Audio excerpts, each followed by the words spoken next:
This is a very, very strange country. It's the youngest country on earth because it was born in 1993. And it's a piece of Ethiopia that decided to go its own way and become a country for all kinds of historical complicated reasons during the question and answer period maybe, but that would be too long to try to explain. Basically, it's because they were colonized by the Italians, which gave them a completely different destiny from Ethiopia, which was the only country in Africa that was never colonized by anybody. The Italians were there, but for very little time at the beginning of World War II. They occupied Ethiopia less than Germany occupied my country. So that doesn't count as colonization. But what did happen to have a country which today is the African equivalent of North Korea? It's very strange. And it has to do with the extraordinarily long struggle for independence that was fought between 1961 and 1991. 30 years of war by people who had an extraordinary resolve. Because first, the Americans helped the Ethiopians, then there was the Ethiopian Revolution, and then the Soviets helped the Ethiopians. So this guerrilla group managed to hold off an American-backed army and later a Soviet-backed army. And this is quite a record, quite a record. Why is it that something which was seen at a certain period there was a great movement, those of you who are already interested in Africa might remember in the 80s that, Eritrea, the Eritrean mystique of the liberation fighter, they were going to do great things when they would finally get to power, if they did. And when they arrived in power in 1991, they were welcomed by the international community. Their cousins in Ethiopia, because in the meantime the government had changed in Ethiopia, welcomed their independence, so there is none of the problem that we have now with Southern Sudan, which might get stuck halfway towards independence and not get a full one by January of next year. There it was in consultation between Addis Ababa and Asmara that they became independent. Everything seemed fine, and yet now we have one of the hardest and worst dictatorship anywhere on earth. It's a complicated reason, and it goes back to the conditions of the struggle. In 1971, Isaias Afewerki, who is today the president of Eritrea, created with about 15 other men a secret organization which was called the Eritrean People's Revolutionary Party. This was a movement that brought a high degree of centralization to what was largely a regionalized guerrilla movement. In other words, in 1971, when they did that, they had 3, 4, 5 different groups, a little bit, you could say, reminiscent of what we have in Somalia today, that were all fighting the Ethiopians, but they were also fighting each other. And this has remained a very distinctive thing in Isaias's mind. If we do not have complete centralization, complete control of a central organ over the whole movement, we go into anarchy. His obsession is tribal breakdown. And, it's not totally unreasonable when you see a lot of things that have happened in Africa. But he has carried that to an incredible extent to the notion that there should be no autonomy, that the party, the movement, should be in total control of every aspect of what they're doing. And this organization actually was a strange thing because it was inside the EPLF, the Eritrean People's Liberation Front. So you can imagine that as a kind of Russian doll system. You have the outward, which was the one, they had a delegation here in Washington, they had one in London, they had one in Paris, they had one in Rome, they were an international movement, they gathered funds, they had rallies, and all the Eritrean exiles everywhere in the world once a year would have a festival. It was taking place here in Virginia, actually. during those years. And you had a big one in Holland, you had a big one in Rome. And it looked very democratic and open and cheerful and friendly. And then inside, you had that little grain that was controlling everything. And people didn't know it till the third Congress of the EPLF in 1994, where Isaias himself said, "This is the real story. This is what happened." And actually, it's quite striking for people, including people who were friends of the EPLF, to realize that during that whole 21-year period, 30-year period actually, this was controlled by a group of 15 people. And you will see that their fate is very interesting because all of them are now either dead or in jail. And Isaias is the only one that is left, and he's the president. And there is an interesting quote that I wanted to give. In 1996, that is 3 years after the referendum of independence, Isaias said in an interview, "We do not want to create another Rwanda, Yugoslavia, Somalia, or Liberia. There will never be in our country any political party based on clan, religion, or tribe." And that is the rationale behind the deadly machine that we now see in power in Eritrea. With, the best of intentions, but that is the result. When the country became independent, at first there was this consensual thing with the former colonial, quote-unquote, master of Ethiopia, and the fact that there was harmony, there was collaboration between Addis Ababa and their former enemy, those rebels who now became a state, which was very strange. I mean, this was a period during which I went several times to Asmara, and it was very striking to see the people who had been fighting each other, seeming to be in very good... there seemed to be no bitterness, and in 1998, the war broke out again. Why? Because Isaias, from his point of view of centralization, realized that the tool he had in hand, that is that small country of 4.5 million people, because that's all what they are, 4.5 million people, was in great danger of economic, how would I say, miscarriage. And he tried to run his former colonial master, because there was the close relationship between the two fronts, the one that had overthrown Mengistu in Ethiopia and the one that had taken power in Asmara. They were co-fighters during the war. They had been together, they had been allies. And the Eritreans were playing the role of the bigger, older brother, and they were economically infiltrating all the structures in Ethiopia, transport, banking, and so on, to the point where the Ethiopians said, wait a minute, we were very kind, we let you have your freedom, we're in agreement with your political project, but this is getting too much. This is a case of the tail wagging the dog. We let you free, now you want to run us. And the feeling around, I would say, the end of '97, which was my last visit before the war, you could feel that something was amiss. And by May '98, the Eritrean army crossed the border and attacked Ethiopia. So we're apparently back to square one, but in a completely different situation. It was not the colonial master, it was the colonial victim attacking the former master. And the war lasted for 2 years. It was a very strange war, because it was more like World War I. People digging in trenches and frontal assaults with 10,000 people killed in 2 or 3 days, being mowed down by machine guns. It was Verdun, or the battles of World War I. Very, very strange war. Completely the opposite of what you would think of for former guerrillas. Position warfare with trenches.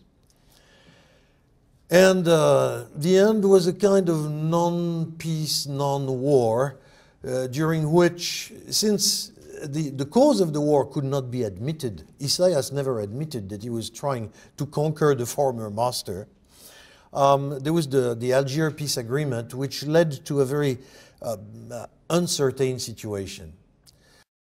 It was not a formal peace that was signed in December 2000 in Algiers. Then things started to change inside Eritrea. That group of 15 which had run everything till then turned around and told Isaias, we cannot go on like this. It's not possible. I mean, our plan has succeeded in the sense we won the war, we're independent, but look what just happened.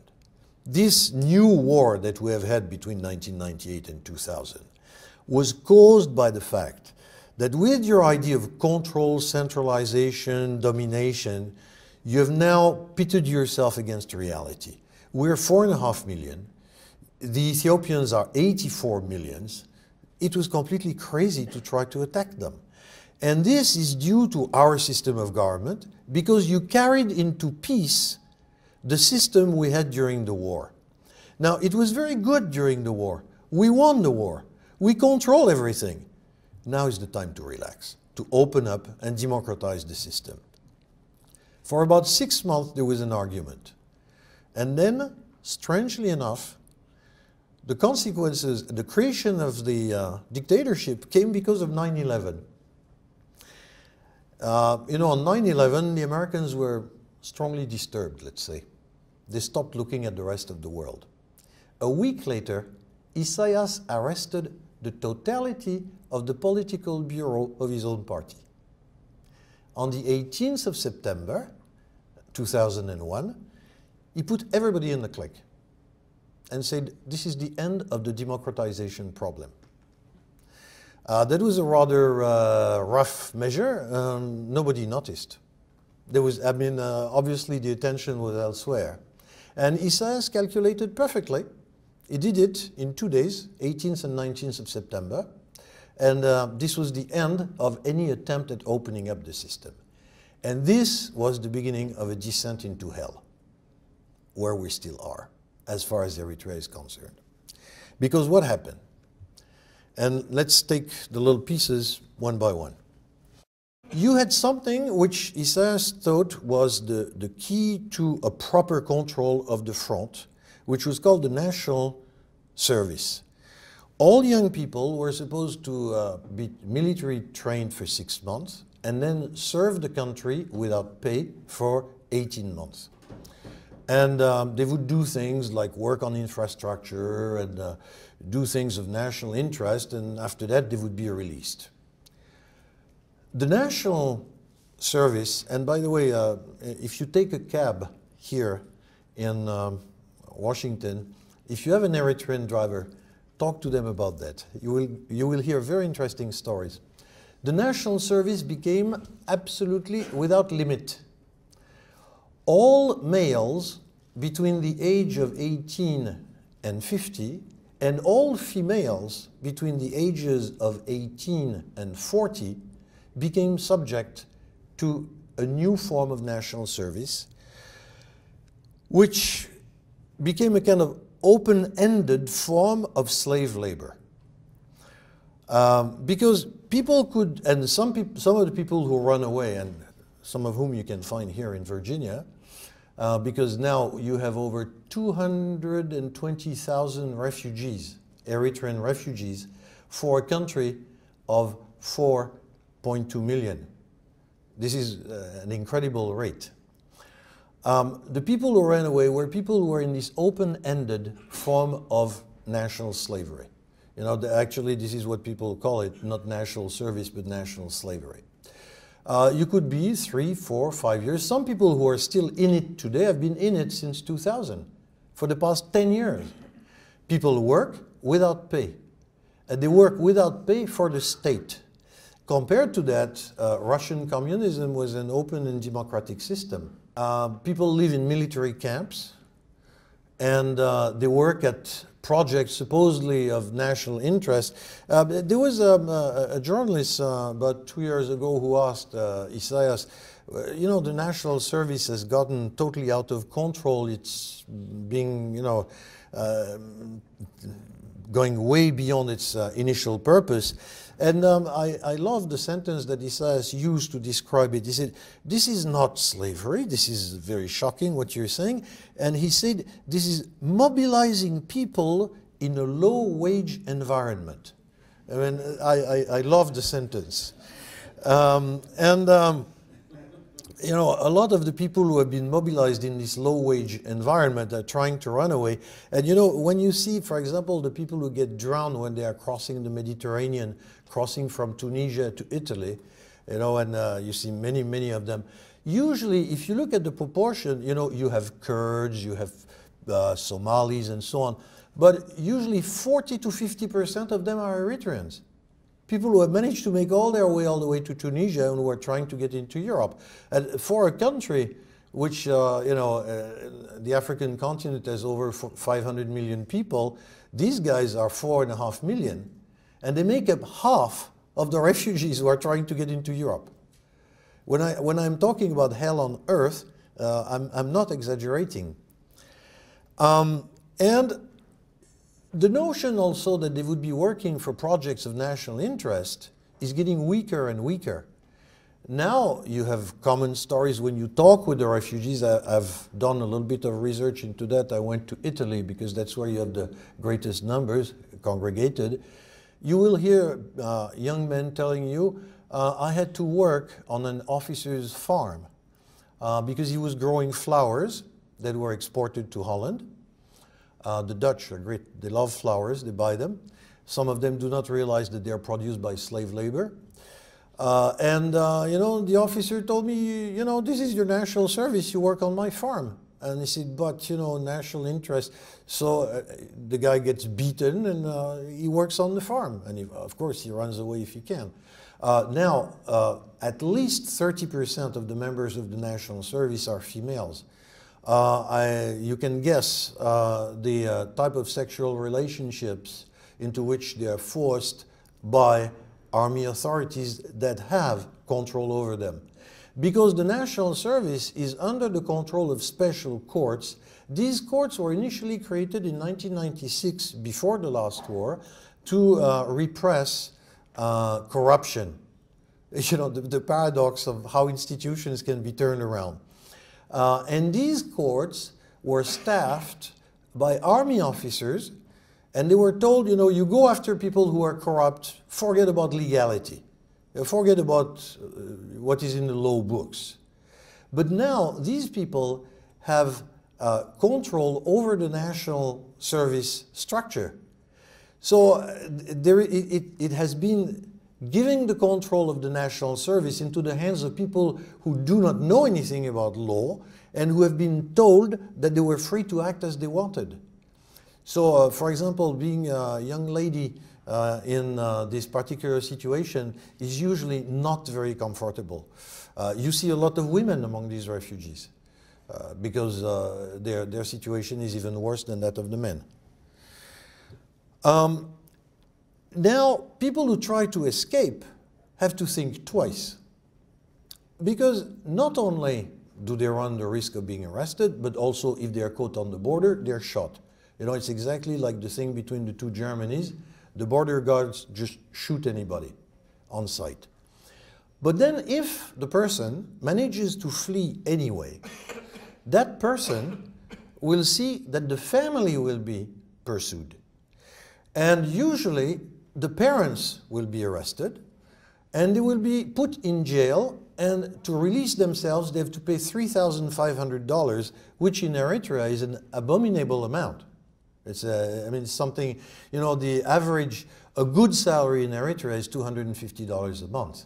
So when you're asked to pay $3,500 for a family because your son ran away, you stay in jail. You just don't have the money. And this connects also with the fact that those who manage to get out still have to pay. And if you talk to Eritreans who are here, all of them are required to pay 2% of their income to the Eritrean state, even when they live here in the United States, even if they are US citizens. How so?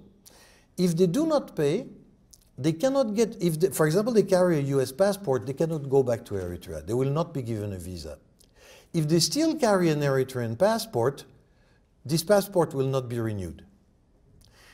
They cannot go into the country. And on top of that, their families will lose their means of subsistence if they do not pay. And I'm not talking about people who are draftees who have managed to escape. I'm talking about ordinary, normal immigrants. For example, young people who manage to get a scholarship abroad and who do not return at the end of their scholarship.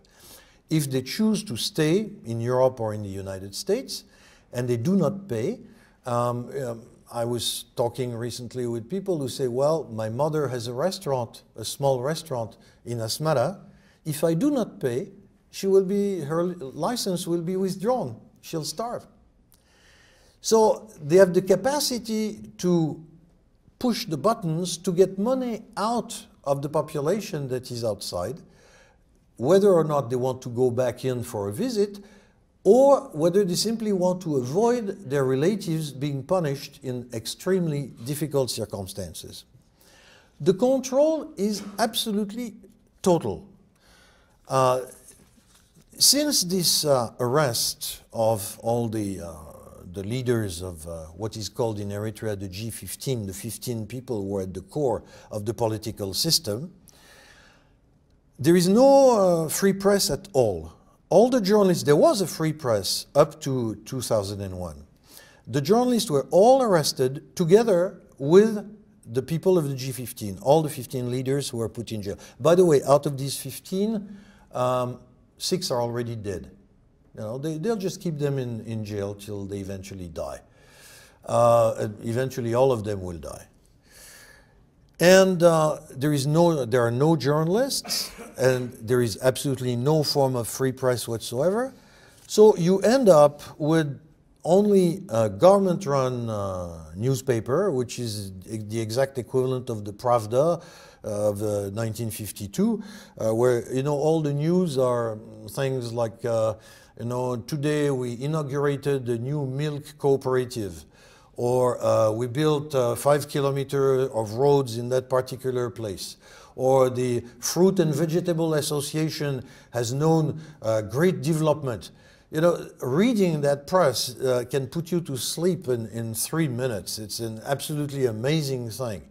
It's like a kind of time machine. You're back in China or the Soviet Union of the 1950s. And now, what is done with that wonderful tool that is completely in the hands of Mr. Isaias Afewerki? Rather strange things, because the country economically is basically not very viable. I mean, total amount of exports of Eritrea is $60 million a year. Even for a country of 4 million people, that's not a lot of money. So how do they make money? By selling the one thing they're good at, subversion. It's really a case of a country which has become a heart killer, the whole country. And I'm measuring my words because it seems it's a little bit of an exaggeration. But the first thing that was noticed, because on the 23rd of December of 2009, the United Nations voted sanctions against Eritrea, and then some people began to realize there is something strange in there, because the sanctions were purely voted because of the help that Eritrea was giving to the Shabab movement in Somalia. Now, the Shabab are Muslim extremists. Is Isaias a Muslim extremist? Not at all, not in the least. He's not even a Muslim. He was brought up in the Lutheran Church by Swedish missionaries. And later he became a Marxist and therefore quite an atheist. So you cannot say that he's supporting a Muslim extremist movement because he's himself in sympathy with them. Not in the least. He couldn't care less. But this is a wonderful source of income. So you have to understand that Al-Qaeda and a number of Muslim dawah, I don't know how I could say that, foundations, are in fact ways of making money. And Isaias, who once again not only is not a Muslim but has no Muslim sympathy, even was the victim of Muslim destabilization coming from the Sudan during the early period of the independence in the early 90s, is now closely working with the most radical branches of the Saudi foundations and with Al-Qaeda through a number of halfway houses, including some in Luxembourg, some in the Virgin Islands, purely for cash. So this is a very, very strange situation, because we have the notion that Muslim fundamentalism is somehow linked with the religious and political movement. There it has nothing to do with it. This is cash. But also, there is another thing, the added advantage for the Eritreans. This cash is going to movements in Somalia, and this is particularly annoying for their old Ethiopian enemies. So you're killing two birds with one stone, you're making money, and at the same time you have put a rather unpleasant thing in the back of Mr. Meles Zenawi. But there is much more, and it's really, I remember an old series in US television that was called Have a Gun, Will Travel, and it's literally that. Because one of the strangest episodes of that subversion for cash is the training that Eritrea gave to the Tamil Tigers in 2007 in camps in India. And then, frankly, we're very far from the African, Middle Eastern geopolitical environment, the Tamil Tigers in India. And lo and behold, who paid? Because, you're ready to do subversion for a certain amount of cash. You must find sponsors.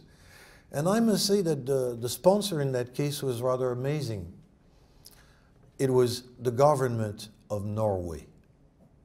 And I must say that when I first learned that, I couldn't believe it, because the Norwegians have this image of being such democrats, such nice people. If you look at it, there are two socialist parties in Norway. One which is the big social democratic one, like they all have in the Scandinavian countries. And another one which is a little bit of a maverick, which has always been a minority participant in coalition cabinets in Oslo. And that party was involved in negotiations between the government and the Tamil Tigers for a whole number of years. And at some point, a minister of that government decided, let's try something else. And they decided to help the Tamil Tigers militarily by paying the Eritreans. And the Eritreans walked into it. Another thing, Victor Bout, you might have heard about this gentleman who is having a little holiday in Bangkok at present.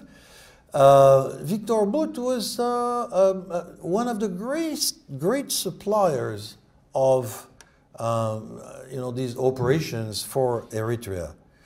And I spent a good many years in Ethiopia, and I got in fairly friendly terms with a number of Ethiopian Secret Service operatives. And I asked them, what is your estimate of the budget that went into the operations with Bout? And the guy said, we know exactly. We've got our own spies, we've got our own agents there in Massawa. $114 million over the last 5 years. When you see, if you remember that the amount of the exports of that country is $60 million, that gives you an idea of the order of magnitude of the gun running. Because all these were guns that Bout was flying into Massawa, being bought with money from Al-Qaeda or the Islamic foundations, and then reshipped from Massawa to a whole number of beneficiaries. So now we have a state, and of course I will not even mention some of the other aspects, like the fact that they were supplying Hamas. When they got hit by the Israeli Air Force in Sudan, because they had these convoys moving from Massawa to Sudan, and then from there they put them on the back of camels. There is one tribe called the Ababda, who are nomads who live on the border between Sudan and Egypt, and they are smugglers. They have been smugglers for the last 500 years, you know, that's their smugglers, that's their life. And so they took these guns to Hamas because that was much easier on camels than with the trucks. Well, the Israelis hit the point where the trucks were being unloaded and the guns were being loaded on the camels. They killed about 150 people on Sudanese territory. The Sudanese were shocked because they didn't really, some of them said they didn't know that this was happening. But, okay, that's another local geopolitical thing. Of course, they support a whole variety of subversive organization in Ethiopia. I would say that is almost normal. And so you see that the December 2009 UN sanctions were based only on their role in Somalia, but in fact, if you see the whole array, they could have been based on a whole number of other things. So now we have an extraordinary situation of a government which is a completely centralized dictatorship, which has reduced a large part of its people into slavery, you know, because the national service, what they call the national wale yikalo in Tigrinya, is a form of slavery, of state slavery. I mean, you get $9 a month when you work on the national service, if you get them, because it's not always paid regularly. And this government now is using as a survival method things that are, to say the least, to be very polite, rather contrary to the practice of international law. And nothing happens. You know, it is there. Of course, what can be done? There is no free press, no political parties, no form of political organization whatsoever to challenge that. So it will end up with an assassin's bullet or with war. But Eritrea is a catastrophe waiting to happen. And in that little corner of Africa, people talk a lot about Somalia, which is anarchy. Oh, Eritrea is definitely not anarchy. It is very orderly. And you know, you can, when you're in Asmara, you can walk at night. There's no danger that you will be robbed. It's extremely well policed. Thank you very much for everybody for being here.